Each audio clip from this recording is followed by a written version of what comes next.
Berikutnya kita ingin cerita bagaimana sih sebenarnya pertemanan, permusuhan Hamka dengan Soekarno. Bagaimana akhirnya permusuhan itu selesai.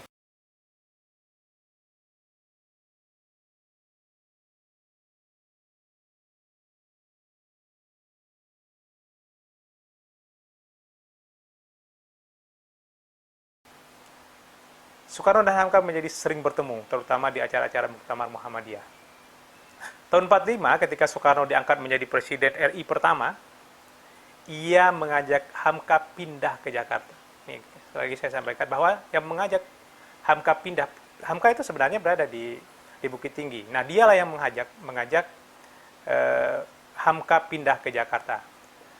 Namun karena terjadi agresi pada tahun 47, permintaan Soekarno sempat tertunda sebenarnya. Setahun berselang Soekarno berkunjung ke Sumatera Barat dan bertemu Hamka di Bukit Tinggi setelah itu.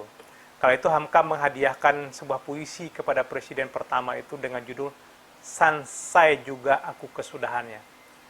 Jadi kalau sansai itu sengsara juga aku pada akhirnya. Apa yang terjadi dengan Hamka itu jauh sekali itu dengan puisi yang diberikan kepada Soekarno pada waktu itu tahun 48 atau 49 waktu itu. Selepas pertemuan itu tahun 49 Hamka benar-benar pindah ke Jakarta. Jadi mengikuti saran Soekarno, ia memboyong keluarganya, seluruh keluarganya bertepatan dengan penyerahan kedaulatan dari Belanda. Atas peran Soekarno, Hamka diangkat menjadi seorang pegawai negeri sipil di Kementerian Agama. Jadi Hamka itu sebenarnya pegawai Kemenak. Sebagai tokoh yang ia kagumi, Bung Karno acap kali mengundang Hamka untuk berceramah di Istana Negara. Jadi Soekarno itu sebenarnya sangat mengagumi Hamka, utamanya ketika memperingati Hari Besar Keagamaan. Buya Hamka juga kerap diminta oleh Soekarno untuk mengimami sholat pada peringatan Hari Besar Islam, seperti sholat Idul Fitri di lapangan Banteng. Kita bisa bayangkan sampai pada penjelasan ini bahwa sebenarnya Soekarno dalam beberapa hal itu sangat mengagumi Hamka. Bayangkan, dia mengajak Hamka ke Jakarta, memboyong keluarganya, ditempatkan di Kementerian Agama, diminta untuk memberi khutbah di istana, mengimami sholat di istana. Betapa kagumnya Soekarno dengan sosok Buya Hamka. Dan mungkin begitu pun sebaliknya, betapa kagumnya Hamka kepada Bung Karno yang luar biasa perjuangannya untuk kemerdekaan Indonesia. Berikutnya, jadi kita ingin bercerita itu keakraban mereka. Bagaimana sih awal seterunya? Perselisihan dua sahabat ini, yaitu Hamka dan Soekarno, ini muncul ke permukaan ketika rezim Soekarno mulai menunjukkan gelagat membenci Partai Islam. Rezim Soekarno itu maksudnya orang-orang yang berada di sekitar Soekarno, ya termasuk PKI tadi. Dan barangkali ini dipengaruhi oleh PKI karena pada saat itu pengaruh PKI mulai kental menghinggapi dan mengelilingi Soekarno. Bermula dari bergabungnya Partai Syarikat Islam di mana Hamka adalah salah satu anggotanya sejak tahun 2005, menjadi Majelis Syuro Muslim Indonesia atau Masyumi yang merupakan partai politik besar. Tahun 50, Soekarno diam-diam tak menyukai lagi langkah Hamka yang bergabung ke Masyumi itu. Karena ya barangkali Soekarno kan terakhir itu ada nama Nasakom, nasionalis, agama, dan komunis. Jadi kelompok nasionalis, Soekarno udah ada di sana.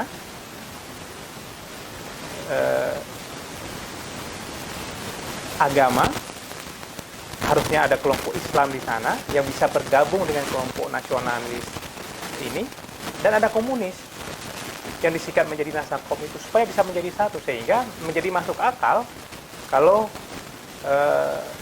orang-orang yang berseberangan dengan PKI itu juga berseberangan sebenarnya dengan pemikiran Soekarno pada waktu itu, atau dengan pemikiran orang-orang yang berada di lingkaran Soekarno. Nah, untuk menghadang langkah Hamka, Soekarno lantas menerbitkan kebijakan melarang pegawai negeri merangkap sebagai anggota partai. Jadi pada waktu itu pernah juga PNS itu tidak boleh menjadi anggota partai, walaupun belakangan di Orde Baru kan boleh lagi menjadi anggota, bukan partai Golkar, tapi sebenarnya partai golongan karya. Waktu itu kan bukan partai, tapi itu sama saja waktu itu. Nah, tujuannya, kata berdasarkan pendapat Soekarno waktu itu, agar Hamka fokus menjadi pegawai dan meninggalkan Masyumi yang kala itu amat dibenci oleh PKI. Di luar perkiraan, Hamka justru memilih tidak lagi menjadi PNS, dia keluar atau mengundurkan diri sebagai seorang pegawai negeri, yang pada waktu itu gajinya lah yang menjadi penopang hidupnya. Kan luar biasa beraninya Hamka itu. Dia menyatakan mundur dari PNS, bergabung ke Masyumi yang ditentang oleh Soekarno. Sebelum mengundurkan diri, Hamka sempat meminta pandangan istrinya, pilihan mana yang hendak diambil, tetap menjadi PNS atau menikmati pendapatan yang pasti, atau melanjutkan perjuangan tetap menjadi PNS yang dengan pendapatan pasti, atau melanjutkan perjuangan umat melalui partai politik. Nah, istrinya akhirnya belakangan sangat setuju dengan pendapat Hamka dan merestui keputusan Hamka untuk berkarir di politik dan meninggalkan pegawai negeri. Hamka akhirnya berkarir di politik melalui pemilu tahun 55 atau tahun 1955 yang dianggap sebagai pemilu yang paling demokratis di Indonesia sebelum masa-masa sekarang, karena pemilu yang seperti itu tidak ditemui lagi pada masa Orde Baru. Hamka menjadi salah seorang anggota konstituante atau anggota DPR RI lah, yang mewakili Masyumi. Sejak itu kedekatan Soekarno dan Hamka kian merenggang. Mereka dipisahkan oleh perbedaan ideologi. Sebagai anggota konstituante pada sidang di Bandung tahun 1957, Hamka menyampaikan pidato menolak gagasan Presiden Soekarno yang ingin menerapkan sistem demokrasi terpimpin, yang akhirnya terwujud pada tahun 59 dengan dekret Presiden membubarkan konstituante atau membubarkan DPR itu. Hamka menentang itu. Ini persetujuan itu mulai tampak dia. Dari sinilah benih-benih permusuhan dua sahabat ini kian meruncing, kian mendalam, kian parah begitu. Berdasarkan beberapa analis, hal itu tidak lepas dari pengaruh PKI yang mulai memperalat secara politik posisi Bung Karno. Dan Hamka saat itu aktif di Masyumi, partai yang paling dibenci oleh PKI. Puncaknya, Dewan Konstituante atau DPR itu dibubarkan oleh Soekarno melalui dekret 5 Juli tahun 59. Soekarno kemudian membubarkan Masyumi, partai Hamka, dengan menyatakan sebagai partai terlarang pada tahun 1960. Kan bisa kita bayangkan dong, anggota DPR dipecat dan bagaimana perlawanannya pada waktu itu. Dan Hamka berada di pihak yang melawan. Jadi persetujuannya dengan Presiden Soekarno terus berlanjut. Pada Agustus tahun 60, majalah Panji Masyarakat yang diterbitkan Hamka sebagai corong dakwah Islam dibredel itu maksudnya nggak boleh terbit. Hamka lantas ditangkap dengan tuduhan keterlibatan percobaan pembunuhan terhadap Bung Karno dan Menteri Agama pada saat itu, seperti yang sudah sampaikan tadi. Hamka ditangkap pada tanggal 27 Januari tahun 64, bertepatan dengan awal bulan Ramadan tahun 83. Kira-kira pukul 11 siang lah, Hamka dijemput dari rumahnya, ditangkap dan dibawa ke Sukabumi. Semasa berseteru dengan Soekarno, nama Hamka dihancurkan, perekonomiannya dimiskinkan, karirnya dimatikan, dan buku-bukunya dilarang beredar. Tidak boleh diterbitkan. Nah, itu permusuhannya. Hamka akhirnya masuk penjara tanpa proses pengadilan, dan sepertinya Soekarno tidak memberi pembelaan atau perlindungan terhadap Hamka. Berikutnya, bagaimana akhirnya masalah mereka selesai. Soekarno kan selesai pemerintahnya tahun 66 ya. 66, beliau meninggal itu tahun 70. Jadi pada malam hari meninggalnya Soekarno pada 16 Juni tahun 70, berita itu sebenarnya sudah menjadi perbincangan rakyat di mana-mana itu, termasuk jamaah sholat Isya Masjid Agung Al-Azhar yang berada di jalan apa ya namanya, Jalan Sisingamangaraja barangkali di dekat Blok M sana, di Al-Azhar, turut membicarakan berita wafatnya Soekarno. Selepas Buya Hamka mengimami jamaah di masjid itu, ia bergegas balik ke rumah karena dia ditunggu oleh dua orang tamu penting. Tamu itu adalah pejabat pemerintah kalau tidak keliru itu namanya Kafrawi, Sekjen Departemen Agama pada waktu itu, dan Maijen Suryo, ajudan Presiden Soeharto. Keduanya datang ke rumah Hamka membawa pesan penting dari Bung Karno. Bayangkan, jadi Hamka sudah tahu Bung Karno meninggal, ada dua orang penting datang kepadanya membawa pesan Soekarno. Hamka kan bingung, sebenarnya apa sih isi pesan itu? Isi pesan Soekarno ini yang luar biasa. Dalam kutipan itu, dalam kutipan pesan itu, isinya adalah seperti dibacakan oleh Hamka dan ditulis oleh anaknya Irfan Hamka. Bila aku mati, minta kesediaan Hamka untuk menjadi imam sholat jenazahku. Itu pesan Soekarno.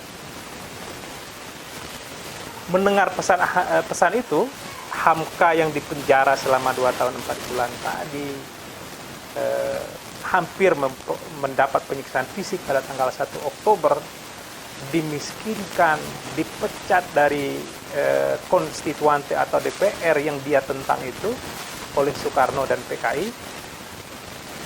Apa yang dilakukan oleh Hamka?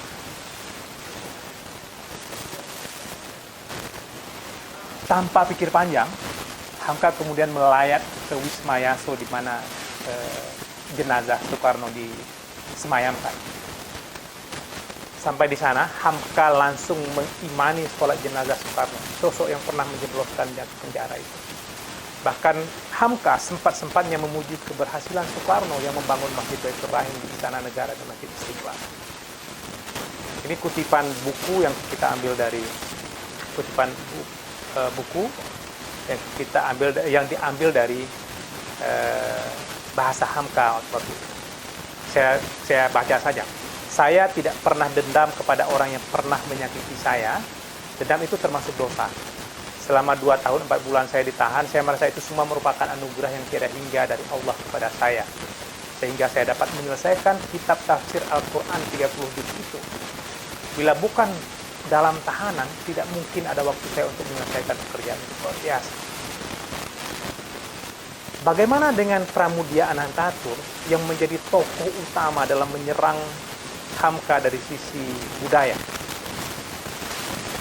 Dalam buku yang diceritakan oleh anak Buya Hamka, yakni Irfan Hamka, pada akhir hidupnya, Pram memang tidak datang langsung tidak datang membawa pesan untuk menyolatkan jenazahnya seperti yang dilakukan oleh Soekarno, tetapi apa yang dilakukan oleh Pram pada akhirnya. Pram ini memiliki seorang anak perempuan. Anak perempuan ini akan nikah dengan seorang keturunan Tionghoa yang mu'alaf, yang diislamkan, ya, baru masuk Islam. Jadi anaknya baru akan menikah dengan seorang calon suami yang baru memeluk Islam. Apa yang dilakukan oleh Pram? Pram mengirim anaknya dan calon menantunya ke Buya Hamka untuk belajar agama. Bayangkan itu. Apa yang dilakukan oleh Hamka? Dia menolakkah? Tidak. Buya Hamka menerima 2 orang anak Pram ini, menerima 2 orang utusan Pram, yang 1 anaknya dan 1 calon menantunya, tanpa sedikit pun dalam proses pembelajaran itu Hamka mengulang atau membahas tentang serangan-serangan yang dilakukan oleh Pram terhadap dirinya. Demikian, nanti kita lanjutkan pada pembahasan berikutnya. Assalamualaikum warahmatullahi wabarakatuh.